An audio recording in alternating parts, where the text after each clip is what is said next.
Opa! Dessa vez eu levei uma topada.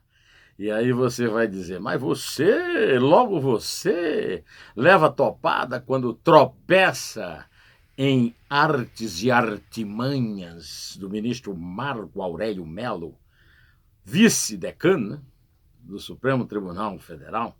Logo você? Eu digo, pois é, até eu. Eu não tenho nenhuma dúvida sobre, digamos, a natureza do caráter de Marco Aurélio Melo. É claro que eu não tenho, você sabe disso, você pode até testemunhar. Agora, ainda assim, eu achei que ele exagerou.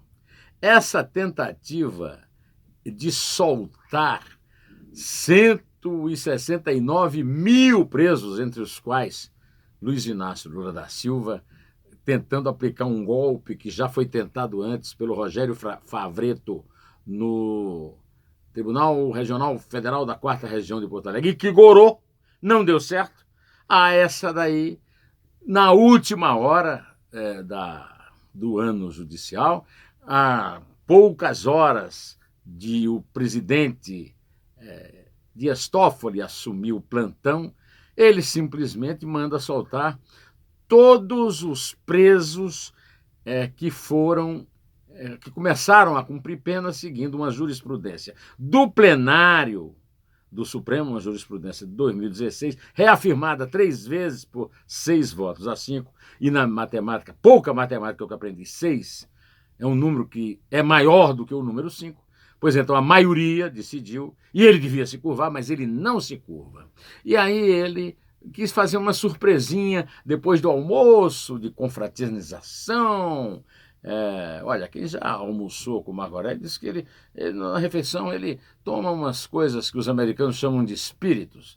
Nós chamamos de bebida alcoólica. No caso, bons vinhos, ele ganha bem, dá para comprar bons vinhos. Pois é, logo depois do almoço, ele disparou uma ordem para soltar todos os presos que estão dependendo de uma mudança na jurisprudência do Supremo, mudança que não aconteceu, continua valendo a jurisprudência dos 6 a 5.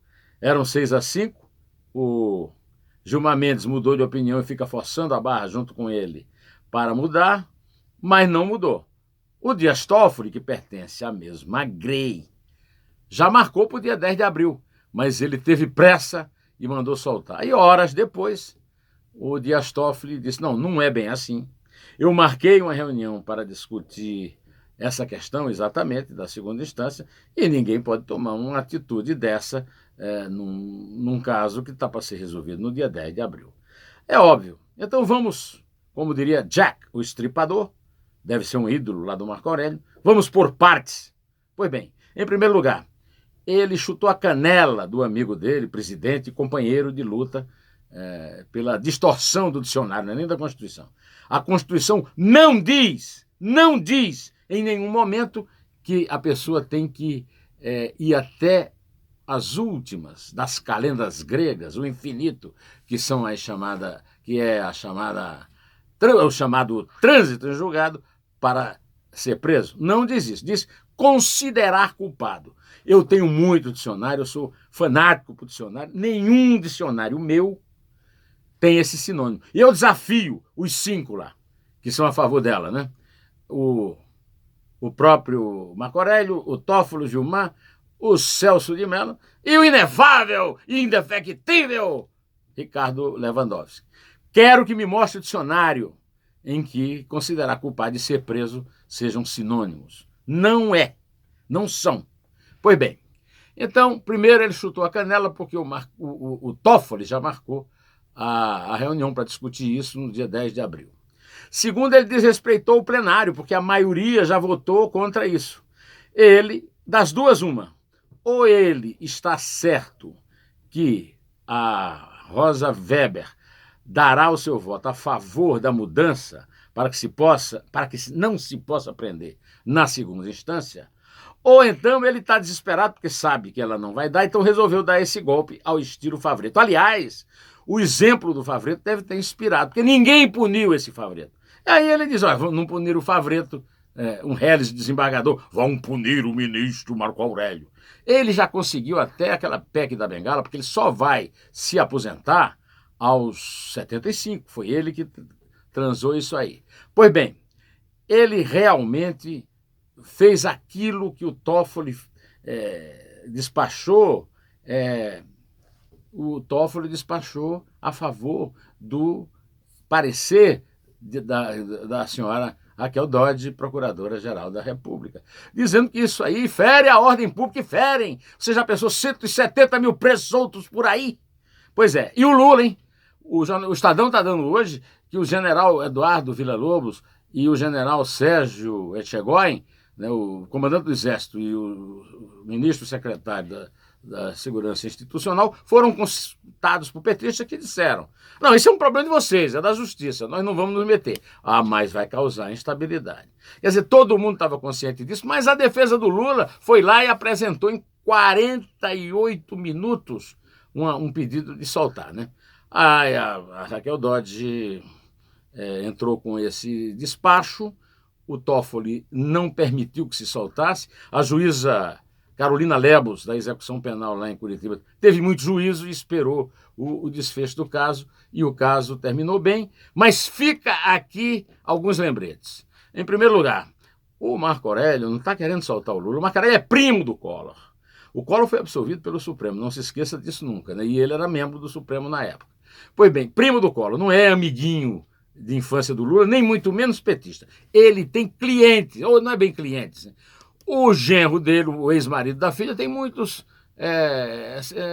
representa muitos advogados granfinos que estão muito interessados nessa decisão. Então, não é por ideologia, não é por interesse na questão da punibilidade, da inocência, de nada disso, né? Agora, eu tenho algumas sugestões a fazer. Já que ninguém tem coragem de... O meu amigo Modesto Carvalhosa pediu impeachment do Gilmar Mendes, até hoje não andou no Senado. Então ninguém tem coragem de pedir impeachment do ministro do Supremo porque tem medo da mão dele lá na frente.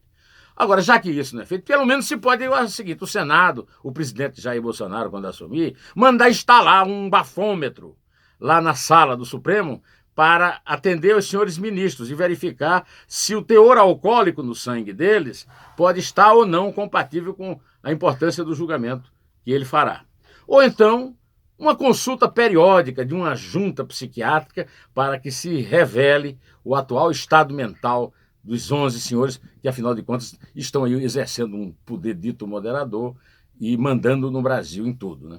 O Toffoli fez isso aí porque está fazendo uma pregação de pacificação, e tudo que essa decisão do Marco Aurélio, que é um cínico, andou dando entrevista, olha, a democracia, aquele papo furado dele, né? Enquanto isso, seu colega Lewandowski proibia o governo de não dar aumento aos funcionários, passando para 2020 e obrigando a pagar em 2019, que vai dar um prejuízo monumental ao bolso do cidadão. E não resolve nada, até porque o IPEA divulgou números assustadores. 82% aumento do número de funcionários nos últimos 20 anos e 59% aumento da folha de pagamento do serviço público nos últimos 11 anos. Não tem contribuinte que aguente isso. Não tem cidadão que aguente a falta de vergonha dessa gente. Então, a solução é junta psiquiátrica e bafômetro neles, e tenho dito. Bom, eu não podia deixar de falar só desse assunto aqui com vocês, porque o Supremo anda merecendo muitas vergastadas, muitas chicotadas. E eu peço que você, quando abrir aqui o meu vídeo, vê lá embaixo, naquele texto de apresentação, as indicações de onde você pode me encontrar fora daqui. Na Rádio Eldorado, no Jornal Eldorado, no podcast Estadão Notícias, no meu blog, www.neumann.com, e no blog no meu site, né? E no meu blog do Neumann no Estadão, e você vai encontrar lá o linkzinho, né? Eu prometo a você que hoje eu estou entrando de férias, volto dia 9, mas todo dia eu venho aqui gravar, porque eu não vou dar paz a bandido, corrupto e juiz do Supremo aqui, tá? Não vou dar paz a ninguém desses supremos tribunais que se acham o rei da cocada branca, né? Pois então, eu desejo a você um felicíssimo Natal, mas ainda vou encontrar com você até o Natal. Um bom ano novo, a gente deseja sempre, né? Agora, para ter bom ano novo, a gente tem que estar atento aqui, vigilante, para evitar que continuem fazendo esse tipo de canalice. Então é isso aí, direto ao assunto, em té e Deus é mais.